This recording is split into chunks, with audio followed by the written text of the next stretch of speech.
It is an interesting observation to note how seemingly unknown personalities magically appear on the scene as presidential candidates. Then, before you know it, somehow you are left to choose from a small group of extremely wealthy people who suspiciously have the same broad social view. Obviously, it's a joke. The people placed on the ballot are done so because they have been pre-decided to be acceptable by the established financial powers who actually run the show. Yet, many who understand this illusion of democracy often think, if only we could just get our honest, ethical politicians in power, then we would be okay. Well, while this idea, of course, seems reasonable in our established-oriented worldview, it is, unfortunately, another fallacy. For when it really comes down to what is actually important, the institution of politics, and thus politicians themselves, have absolutely no true relevance as to what makes our world and society function. It's not politicians that can solve problems. They have no technical capabilities. They don't know how to solve problems. Even if they were sincere, they don't know how to solve problems. It's the technicians that produce the desalination plants. It's the technicians that give you electricity, that give you motor vehicles, that heat your house and cool it in the summertime. It's technology that solves problems, not politics. Politics cannot solve problems because they're not trained to do so.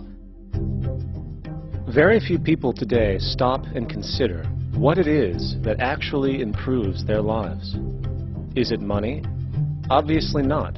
One cannot eat money or stuff money into their car to get it to run. Is it politics? All politicians can do is create laws, establish budgets, and declare war. Is it religion? Of course not. Religion creates nothing except intangible emotional solace for those who require it. The true gift that we as human beings have, which has been solely responsible for everything that has improved our lives, is technology. What is technology? Technology is a pencil which allows one to solidify ideas on paper for communication. Technology is an automobile which allows one to travel faster than feet would allow. Technology is a pair of eyeglasses which enables sight for those who need it. Applied technology itself is merely an extension of human attributes which reduces human effort, freeing humans from a particular chore or problem. Imagine what your life would be like today without a telephone, or an oven, or a computer, or an airplane. Everything in your home which you take for granted, from a doorbell, to a table, to a dishwasher, is technology generated from the creative, scientific ingenuity of human technicians, not money, politics, or religion. These are false institutions. And writing your congressman is fantastic. They tell you to write your congressman if you want something done. The men in Washington should be at the forefront of technology, the forefront of human studies, the forefront of crime, all the factors that shape human behavior. You don't have to write your congressman. What kind of people are they that are appointed to do that job? The future will have great difficulty. And the question that's raised by politicians is, how much will a project cost? The question is not, how much will it cost? Do we have the resources? And we have the resources today to house everyone, build hospitals all over the world, build schools all over the world, the finest equipment and labs for teaching and doing medical research. So you see, we have all that, but we're in a monetary system. And in a monetary system, there's profit. And what is the fundamental mechanism that drives the profit system besides self-interest? What is it exactly that maintains that competitive edge at its core? Is it high efficiency and sustainability? No, that isn't part of their design. Nothing produced in our profit-based society is even remotely sustainable or efficient. If it was, there wouldn't be a multi-million-dollar-a-year service industry for automobiles, nor would the average lifespan for most electronics be less than 3 months before they're obsolete. Is it abundance? Absolutely not. Abundance, as based on the laws of supply and demand, is actually a negative thing. If a diamond company finds 10 times the usual amount of diamonds during their mining, it means the supply of diamonds has increased, which means the cost and profit per diamond drops. The fact is, efficiency, sustainability, and abundance are enemies of profit. To put it into a word, it is the mechanism of scarcity that increases profits. What is scarcity? Based on keeping products valuable. Slowing up production on oil raises the price. Maintaining scarcity of diamonds keeps the price high. They burn diamonds at the Kimberley diamond mines. They made a carbon that keeps the price up. So then, what does it mean for society when scarcity, either produced naturally or through manipulation, is a beneficial condition for industry? It means that sustainability and abundance will never ever occur in a profit system, for it simply goes against the very nature of the structure. Therefore, it is impossible to have a world without war or poverty. It is impossible to continually advance technology to its most efficient and productive states. And, most dramatically, it is impossible to expect human beings to behave in truly ethical or decent ways.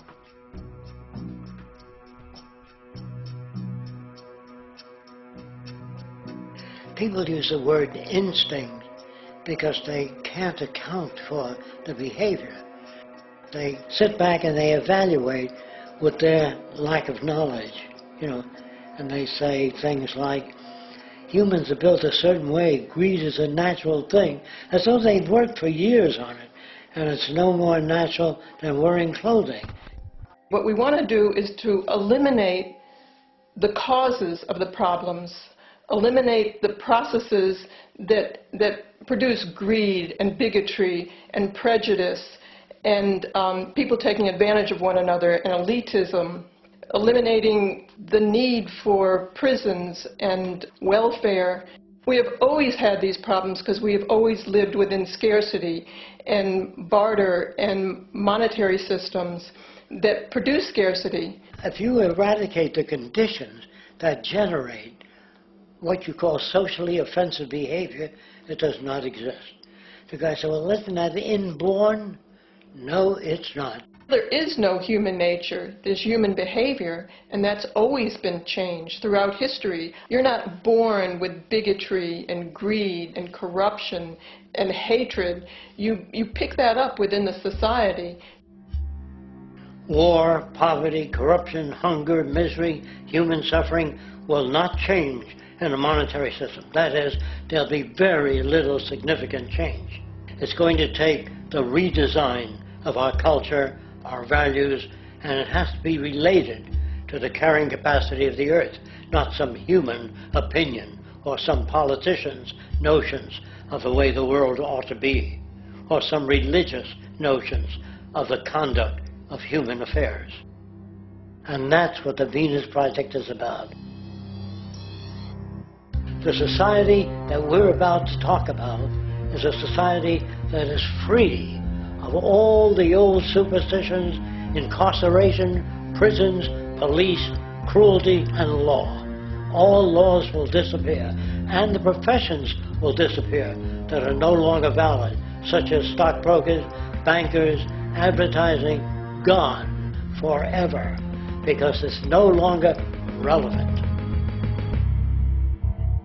When we understand that it is technology devised by human ingenuity which frees humanity and increases our quality of life, we then realize that the most important focus we can have is on the intelligent management of the Earth's resources. For it is from these natural resources we gain the materials to continue our path of prosperity. Understanding this, we then see that money fundamentally exists as a barrier to these resources, for virtually everything has a financial cost. And why do we need money to obtain these resources? Because of real or assumed scarcity.